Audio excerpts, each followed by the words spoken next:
है और अब शुमाली पाकिस्तान की बजाय सिंध में ज्यादा मानसून बारिशें हो रही हैं और कराची में भी इस बार ज्यादा बारिश हुई है। डीजी मेट मेहर साहिबजादा खान की इस्लामाबाद में प्रेस कॉन्फ्रेंस, कहा कि जनूब में कराची और गवादर के करीब कल साइक्लोन बना। अगस्त में पाकिस्तान में मजमूई तौर पर मामूल से 60% ज्यादा बारिशें हुई हैं, जबकि गिलगित बल्तिस्तान और खैबर पख्तूनख्वा में मामूल के मुताबिक बारिशें हुई।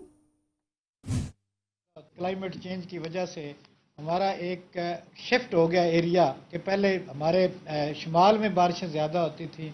आप देख रहे हैं कि 3 साल से या उससे पहले भी कोई 1-2 दफ़ा जो भी स्पेल आए ज़्यादा सिंध और बलूचिस्तान को इफेक्ट कर रहे हैं। बारिशें अगस्त के महीने में तकरीबन 100% से तकरीबन ज़्यादा रिकॉर्ड है। आने वाले सीज़न में जो है पोस्ट मानसून सीज़न होगा, उसमें कम बारिशों की तवक्को है। इन कम बारिशों की वजह से फॉग जो है उसका थोड़ा सा अर्ली इम्कान है और स्मॉग भी जो है वो भी